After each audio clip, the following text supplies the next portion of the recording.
নমস্কার, শখের রান্নাঘরে সবাইকে স্বাগত। দেখুন আজকে কিন্তু একেবারেই ভিন্ন ধরনের একটি রেসিপি নিয়ে হাজির হয়েছি। আমার এই রান্নার রান্নাঘরে এই ১ম আমার এইরকম রান্না। তো দেখতে থাকুন কিভাবে কি বানাচ্ছি। তো এত সুন্দর হয় টেস্টি, এত ভালো লাগে এইভাবে একটা পদ থাকলেই যদি এইভাবে বানানো যায়, একটা পদেই এনাফ। আপনার আর কিচ্ছুই লাগবে না। গরম, গরম ভাত আর এইভাবে উম মাছের তরকারি।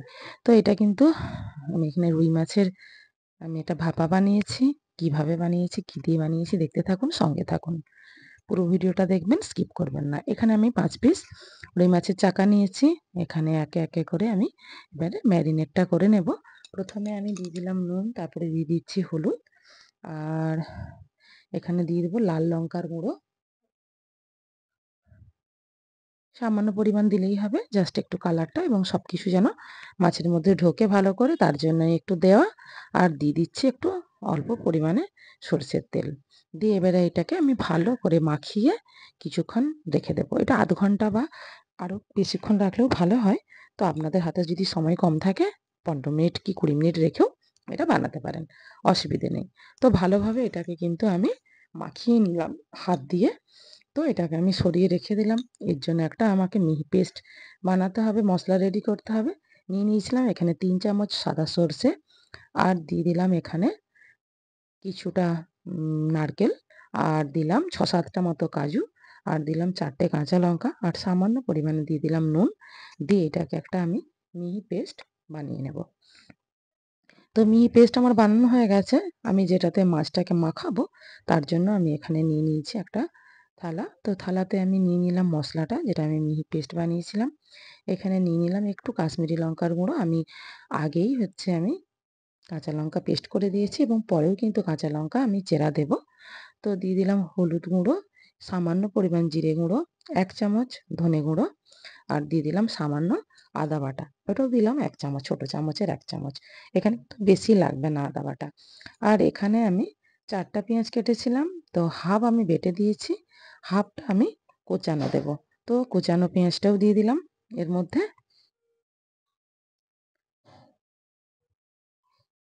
পেঁয়াজের পরিমাণটা কিন্তু ভাপা জিনিসে কিন্তু একটু বেশিই লাগে। আর একটু দিয়ে দিলাম এখানে একটা বড় সাইজের টমেটোকে আমি ছোট, ছোট করে কেটে রেখেছিলাম, সেটাই দিয়ে দিলাম। সামান্য পরিমাণ দিলাম হলুদ, আর দিয়ে দিচ্ছি স্বাদ মতো নুন। এবারে দিয়ে দেব সরষের তেল। অবশ্যই এটা কিন্তু মাছটা কিন্তু সরষের তেলেই বানানো হবে। এখানে কিন্তু রিফাইন অয়েল ভালো লাগবে না।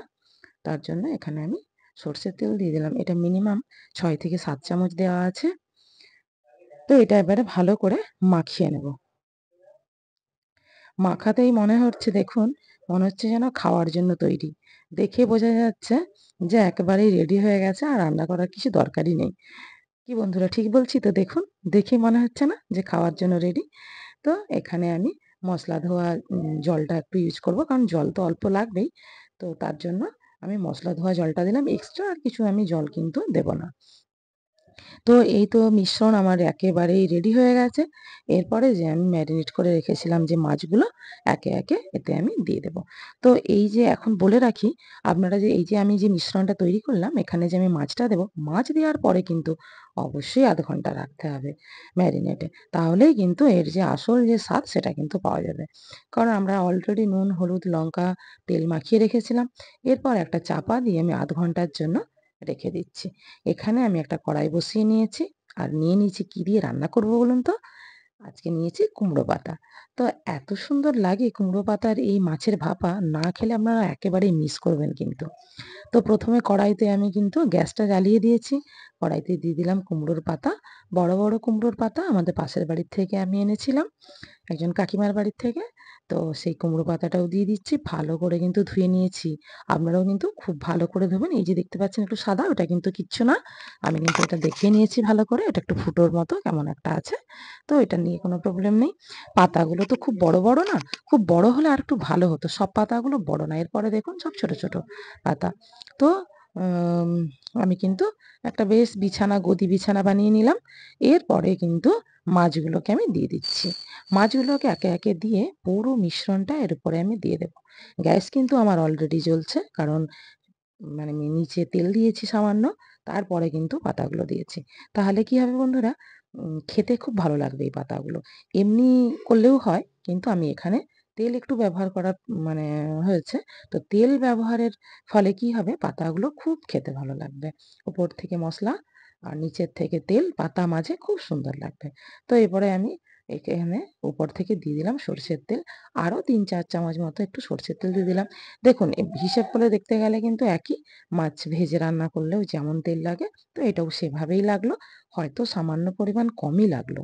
তো ওপর থেকে দিয়ে দিলাম চিড়ে রাখা যে কাঁচা লঙ্কা বলেছিলাম দেব।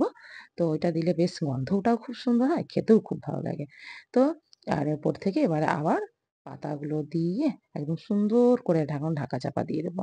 ঢাকা চাপা দিয়ে এবারে রেস্টে যদি, মানে রেস্ট বলতে কি, এখানে একেবারেই কিন্তু ১ম টা একটু মানে এখন তো লো গ্যাসেই আছে। তো একটু মিডিয়াম টু হাই করে দেবেন ১ম টা। তারপরে কিন্তু একেবারে মিহি ছোট গ্যাসটাতে বসাবেন, ছোট দিকটাতে।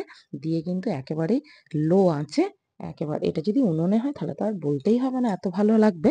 তো আমি তো গ্যাসেই করেছি। তো একেবারে কিন্তু ১০ থেকে ১৫ মিনিটেই কিন্তু রান্নাটা কিন্তু রেডি হয়ে যাবে। এর থেকে বেশি যদি সময় লাগে, জল বেশি দেবেন না, যেভাবে করেছি ওইভাবেই করবেন। তাহলে আশা করছি আমি যেভাবে টাইমটা বললাম ১৫ মিনিট, তাতেই কিন্তু রেডি হয়ে যাবে। অবশ্যই কিন্তু লাইক, কমেন্ট, শেয়ার করবেন বন্ধুরা, পাশে থাকবেন। আর এইভাবে কিন্তু বানিয়ে খাবেন। আর কমেন্ট করতে কিন্তু ভুলবেন না।